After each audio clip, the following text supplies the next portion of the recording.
माहिती आहे मला आवडत नाही. नोकरांना सुट्टी द्यायची काय गरज होती? तुला चष्मा नाहीये, काढ तो चष्मा दे. डॅडी, रोहन माझा फक्त मित्र आहे. एक वाक्य नीट बोलता येत नाही तुला. जांभळ्या रंगाची साडी कधी असते का?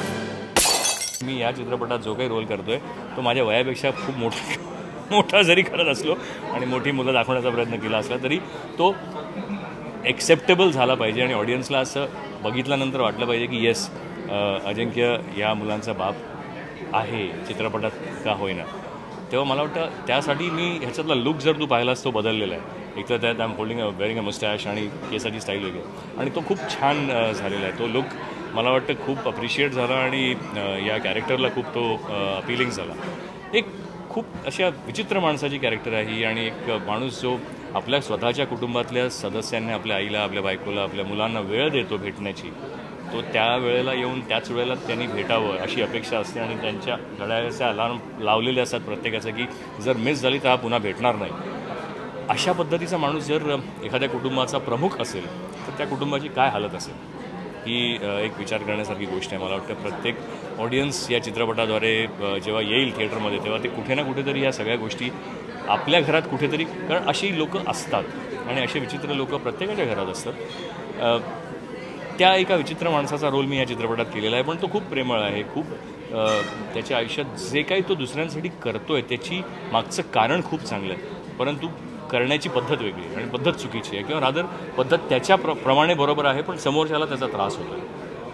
तेव्हा या चित्रपटाद्वारे कुठेतरी आपण कुटुंब पद्धती आणि एकत्र कुटुंब पद्धतीची आता व्हॅनिश होत चाललेली आहे. म्हणजे आजपर्यंत मला अगदी असं आनंदाने सांगावं असं वाटायचं लोकांना की निदान मराठी माणूस तरी आपलं एकत्र कुटुंब धरून बसलेलं आहे, पण आता असं जाणवायला लागलं की तिथेही न्यूक्लियस कुटुंब व्हायला लागली आहेत आणि मराठी माणूससुद्धा आपल्या रूट्सपासून तुटत चाललेला आहे. तर ते कुठेतरी नको व्हायला. आज आपल्या घरात आई वडील, आपले आजी, आपली सगळी मुलं, आपण भाऊ हे सगळे एकत्र असले तर त्याचा एक वेगळा आनंद आणि फ्लेवर असतो. मला माहिती आहे की प्रत्येकाला एक शक्य होत नाही, पण जिथे कुठेही शक्य असेल तिथे हे ठेवावं.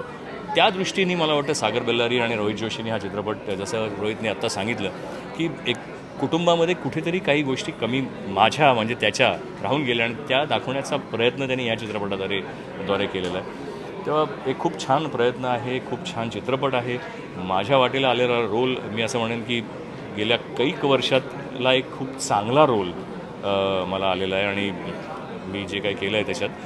बाकी सोनू निगमचं गाणं I am lucky to have him sing behind me, बॅकग्राऊंडला आहे परंतु त्याचा आवाज लाभला आणि एक खूप मोठा गुणी हिंदीतला सिंगर आणि व्हेरी नाईस सिंगर.